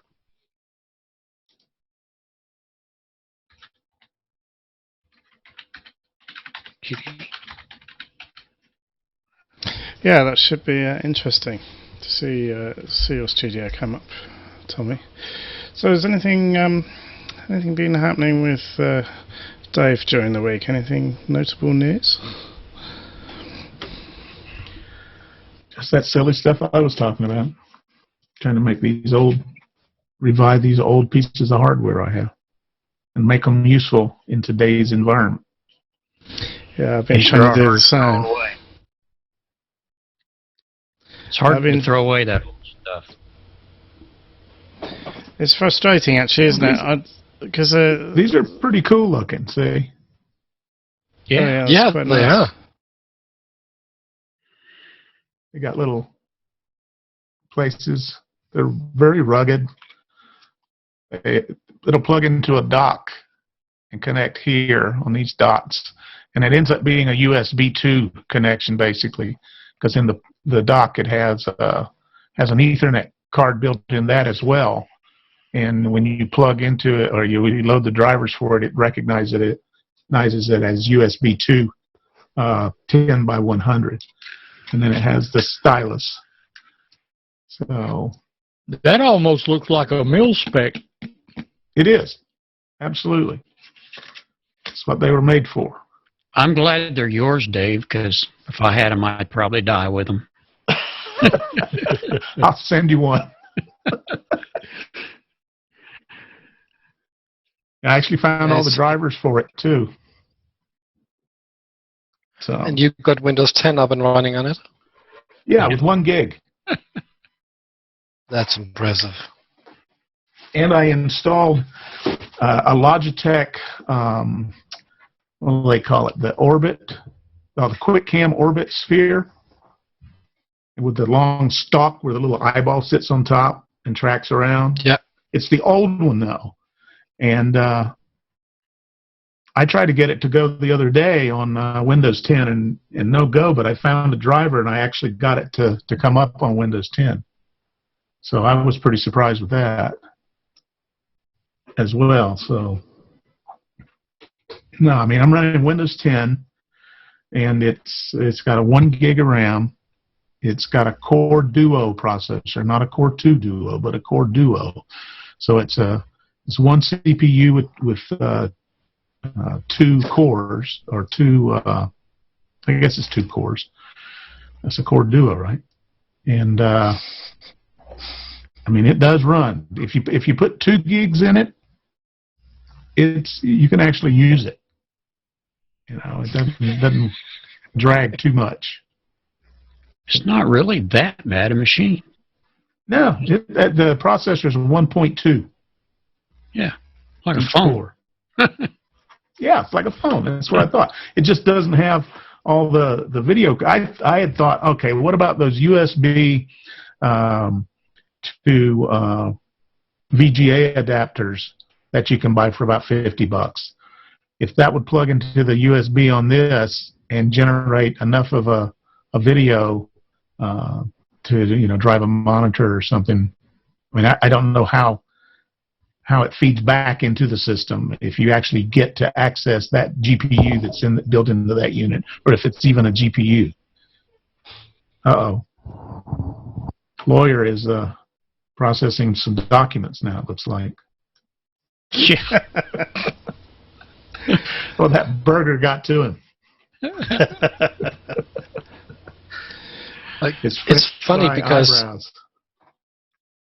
when I get around and meet nerds, there are two sorts of people. Those that keeps getting new stuff and keeps breaking the old. And they have to replace it all the time. And I keep finding stuff that I can pick up, and it lasts forever until I decide that no, now it's too slow. I'm wasting my time. But sometimes I'm a bit amazed of how often people are replacing stuff that are either damaged because they are clumsy, or they just don't think it can be used anymore. Or they're a corporation and they're supposedly amortizing all of their stuff over a 3 or 4 year period. And after that period of time, they go, okay, we got to replace it now because it costs more to fix it than it does to just go ahead and replace it. But they never look at the logic of don't replace it until it needs to be fixed. And then just replace it at that, but don't fix it. Just go ahead and replace it at that time. And these computers and things that they're just throwing out in droves, and they're mostly recycling them, running them through grinding machines to pull the metals out and all that stuff. And there's all this good equipment that's just being tossed. I guess if it wasn't for that, all the computer manufacturers would go out of business if you could recycle everything instead of, literally for reuse. Upgrade the RAM, blah, blah, blah, and just put it back out there. But, it's perfectly good stuff that they're just tossing out left and right. And there's nothing wrong with it. I've bought a lot of 3-year-old computers that were off lease, and I think it's the only way to go, really. On the other hand, when you're in an enterprise environment, you have to look at the cost of maintaining an old platform as well. So money-wise, you can actually save money and simply by replacing some of the old stuff. And it doesn't have to be that old. It's working perfectly, but it's just too expensive to maintain when you have to look at the energy and the human resource, manpower, and maintenance requirements. But nobody maintains this stuff. It just sits there until it dies or until they replace it. That's been my experience. Obviously, if somebody breaks something and you call a tech and he has to come fix it or something breaks, I get that. But if you've got the machine and you're replacing it every 3 years, why don't you go on a 5 to 6 year cycle of replacement? Because the departments never budget for it. IT always gets stuck with replacing them in these at least the ones I've been in. And they're just scrambling around because now they don't have any machines because they didn't budget to replace them. And it's a huge budget when you've got thousands of people. Yeah. If the tech doesn't have to actually go to it, there's no maintenance charge. Now, I get the energy piece, but most of the stuff's pretty good right now. Yeah, but I've been working with companies with data centers with several thousand servers, physical servers, and the cost of maintaining old systems are easily more expensive than replacing it and cutting down on your electrical bill, on your cooling, and the time that is spent maintaining the systems. Because even when you just have a server hanging in the rack, it still needs to be maintained and patched and nurtured to, if nothing else, maintain a certain level of security. Well, you have to do that to everything anyway. But I'm with Merle. That's how you get pretty decent stuff, because these guys are getting rid of it and they're not all grinding it up. Yeah, I'm doing it myself, but from an enterprise point of view, it makes sense when you are some certain size of organizations. But still, the same systems that they are replacing can easily be reused by others like us. Like my workstation is one of those repurposed workstations. I mean, it was taken out of operation just because the company replaced all the equipment from one brand to another. All the old equipment was stacked into a container and sent to scrap. Yeah, your machine and mine are very much alike. I'm using a workstation with two 6-core Xeons, and when it was new 5 years ago, at the most, it was between $4,000 and $5,000. I bought it off of eBay for like $500. Yep. And that was with 24 gigs of RAM and the whole bit. So, yeah, there's some good bargains out there for sure for people like us. Yeah, I tracked down my model the other week. My exact model with the same specification. That goes for about 4,800 on eBay. Yeah. The same principles, though, apply even like in farming. When I was pastoring in Iowa, I had members of my congregation that had 300 to 500 acre farms, and I had 2 or 3 of them. And they would tell you that it was actually money ahead to buy a new combine yearly, and and because after a year with the write-offs and with it just showed money. They actually had more money by buying brand new annually in a 10-year period than when they would buy and keep till it's paid off. And, well, most of them could pay cash when you operate that big. But they said it's actually smarter money, to replace. And same principle though. So for some businesses, it depends where you're at, I think, in business, when it actually becomes cost effective to, as soon as you can't amortize them and use the write-off, and you start, repairing, you lose money. But I think you're talking about corporate farming too, though.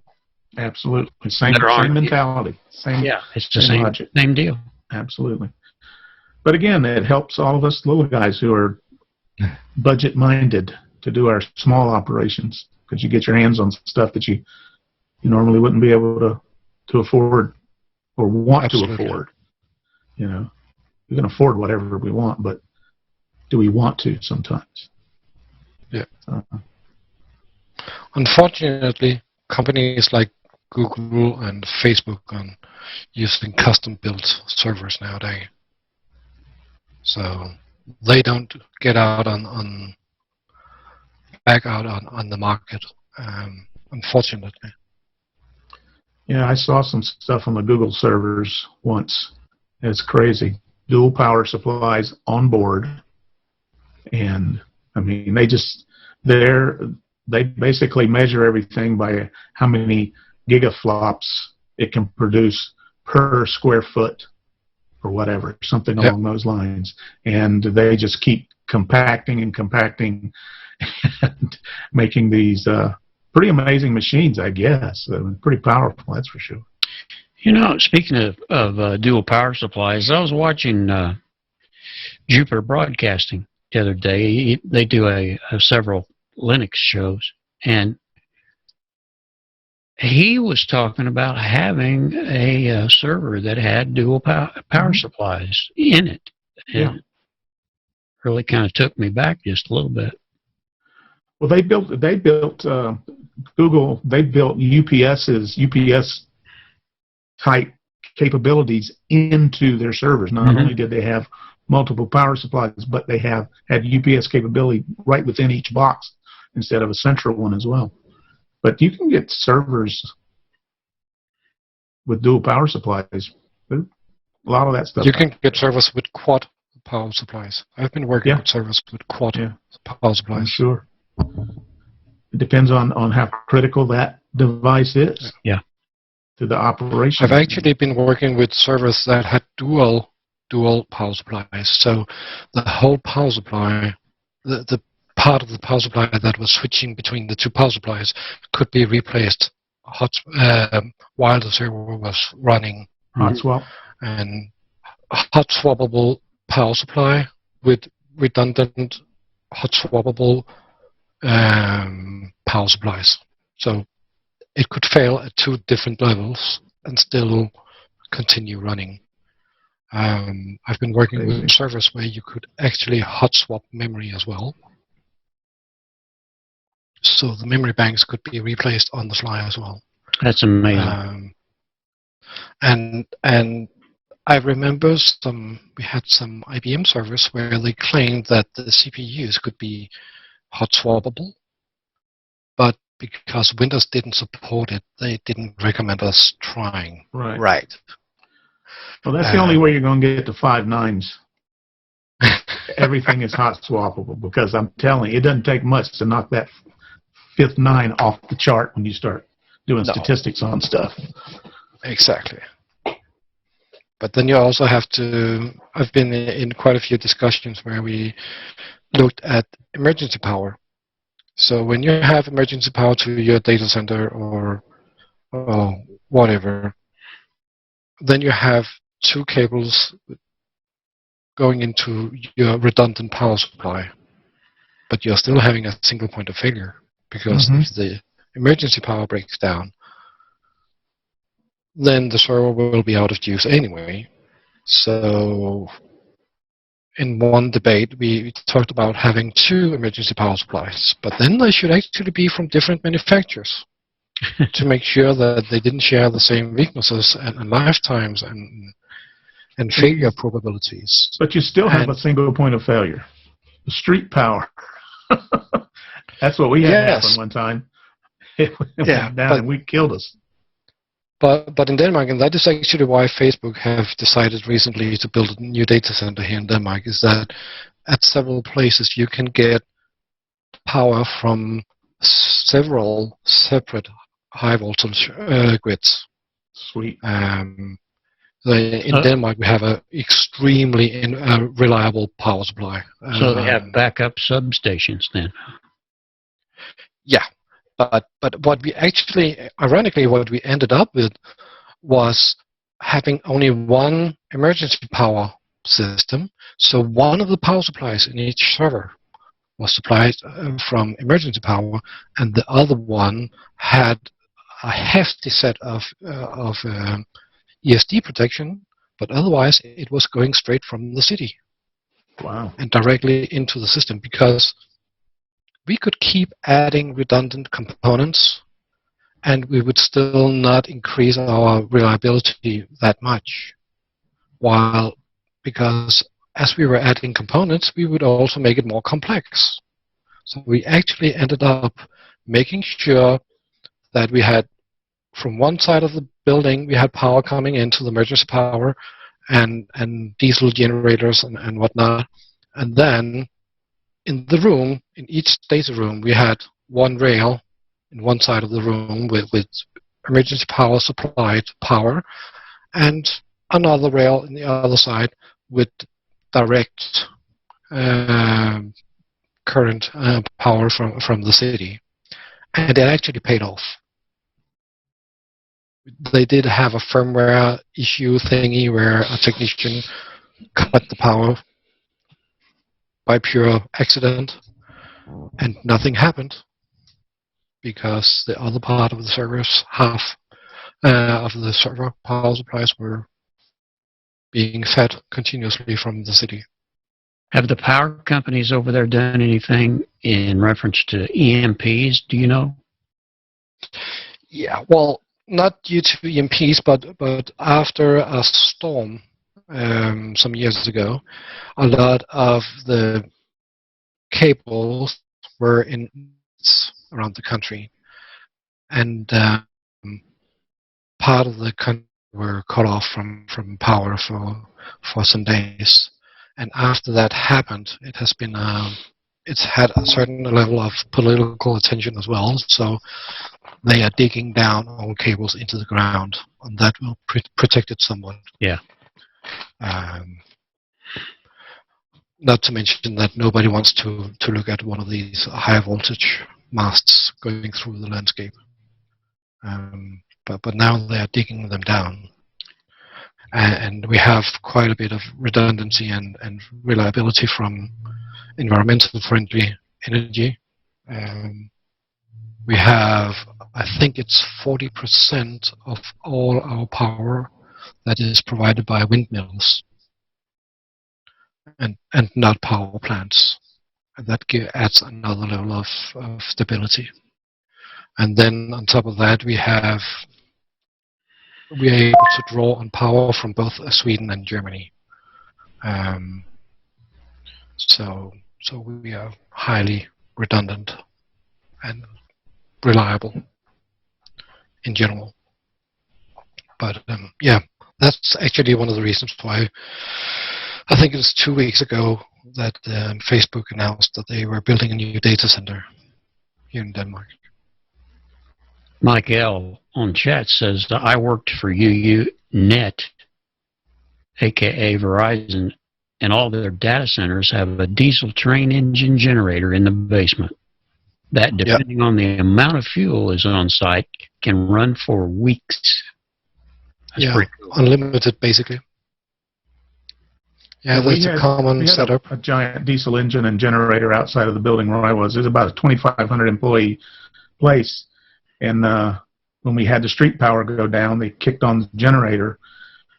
And the guy believed the gauge when it told him how much fuel was in it. Instead of dropping a stick down in the middle of the night, she ran out of fuel. Yeah. Yeah. So nobody's listening on the stream. You know.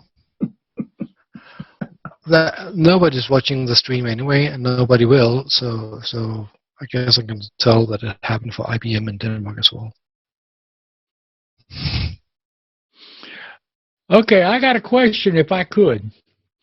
You guys were talking about laptops and mobile device stuff. I've got a Samsung Note 2 that I've had for 3 or 4 years now. And this thing has always been so slow. And I just looked up the specs on it, and it's a quad-core 1.6 gigahertz Cortex-49 A9, whatever that is. But I'm just wondering, you know, that's not that bad of a system, is it, that for it to be so slow? But it's always been that way. I think it's your internet that's slow. Well, everything else loads up, but now my phone works fine. But this thing it just don't want to play right. Now I don't like it. Time to restore it. Restore it? Start fresh? Return it to factory fresh condition. Yeah. Just like if you're going to sell it to somebody and you didn't want any of your stuff on it, just wipe it out. I would love to find a way to use it with the broadcast or with the the streaming and stuff like that. But the Note 10 is pretty good size screen. It's a 10-inch, or Note 2, I'm sorry. But it's a 10.1-inch screen, and I would love to be able to use it, but I'm afraid to even try it because of the slowness of it. Have you done a speed test on that? No, No, I haven't. I haven't. The one you're having problems with, you might want to do that. Okay. I will do that. Okay, that was my question. I'll shut up again. I can't get a word in edgewise for Carl, but that's all right. I recently did a factory reset on a Galaxy Note 3 that somebody gave me, and I thought I'll use it as an NDI camera. In fact, it's the one I was using earlier to show you my desk here. And I found that after I did factory reset on it, I started getting a lot of adverts pop up, and I can't track down what service it is on the phone that's generating all these adverts. I don't know if it's something that's in the Samsung operating system when it's supplied, or whether it's a infected ROM or something. But does anybody else have any of that kind of experience?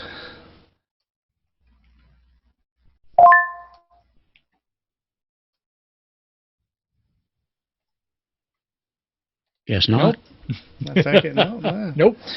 The other thing I had, I got I was at the same time I was given one of these little 25 quid Chinese tablets, you know, a little 7-inch one, and that one had a similar thing. That in the software, in the ROM software, there was a thing that would go and grab adverts and display them, and if you killed it, the machine wouldn't run. It would reboot itself, and yeah, it was, and I guess that's why they were so cheap, is because it kept bunging adverts up.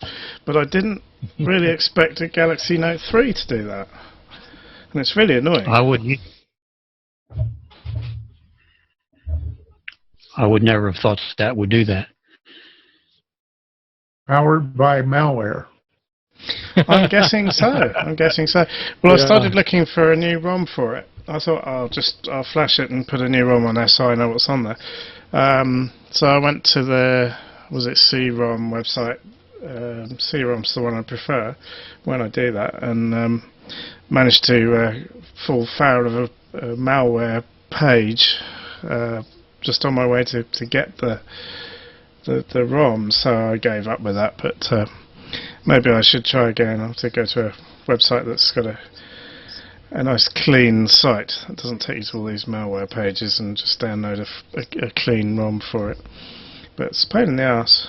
But I wasn't aware that any malware could have actually infect the. I know it's not really a ROM because it is actually rewritable memory, but it's a read-only protected piece of memory on the phone. I wasn't aware that anything could write to it, but I suppose it's all just done in software in the first place. So, but it's irritating. That's one of the things you have to put up with, I suppose, when you're trying to get old devices to work for you. Yeah, really. I have a 7-inch tablet that I use. It's 7 years old. I preach from that, but it doesn't have to be real fast. Once I get the sermon loaded on, I'm good to go. And so, I got one of those 10.1 tablets, Tommy. Yeah. I just hooked it up. I installed the app on it.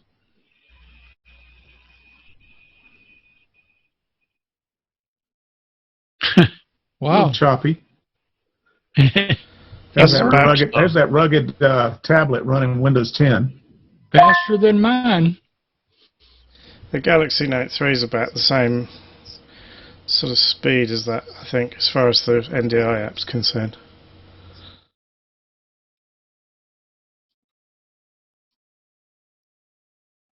So anyway, I'm going to have to look up how to reset this thing because it's really not doing me a whole lot of good playing games on it when and if they load. So I want to use it for something else. Should just be in your settings, Tommy, to go back to factory reset. Yeah. Yeah.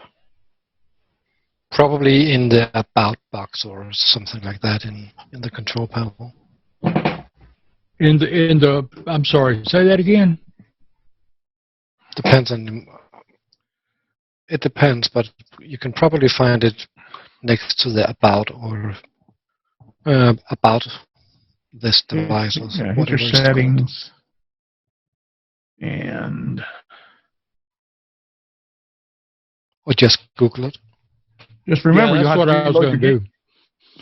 The backup and reset is what it has on my screen. That makes sense. I went to the About page a few minutes ago, but I didn't see a reset.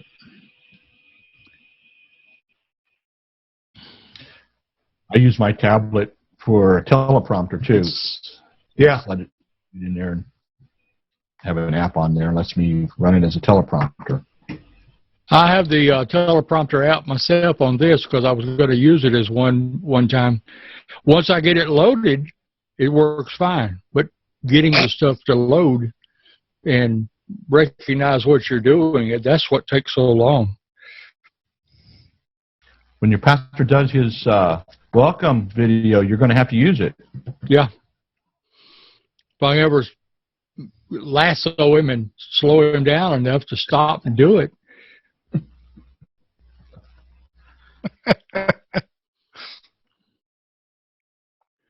He just won't stop. How do you operate those apps? I mean, you just load in the text and then launch it and step away from it, or can you remote control it somehow? For me, I have a little Bluetooth keyboard. You know, one of those that roll up. It's about that long. And if I need to advance it, I just hit space bar, and it will scroll the text up, and it's, you know, if I need it to stop, and just it makes it, having that allows me to be much more natural as I read through the text of the teleprompter. It works pretty good for me. But yeah, the app that I have, it just, you know, you can set the speed how fast it goes, and it just goes. But it is set up where you can, with a keyboard, you can stop it with, you know, by hitting the space bar. So I just got a Bluetooth, it found it, and I just sat there with my Bluetooth and kind of worked the teleprompter. Usually doing that kind of stuff on my own anyhow, so it makes it a little more difficult, a little more challenging. Don't Martin with us. Who is this Martin Steed trying to come in here? Yeah, don't say anything bad about Martin anymore. Oh, okay. Why change the habit of a lifetime, boys? Okay, are you going to try to prove to us or show us that you're inside? Sure. I'm inside today, Tommy. Sure. That's a green screen. Yeah. So who's in here? Who's here today? Who forgot? The usual suspects. Dave. Who else? Carl. Yeah. Excellent. Trying to fill the window. Good. How did the show go, guys? Sorry for charging in and disrupting your chat. What have you been doing? We want to know if you've been making any money or if you've just been out goofing around. I wasn't making any money, unfortunately, no. Oh, my gosh. Somebody's got to go to work.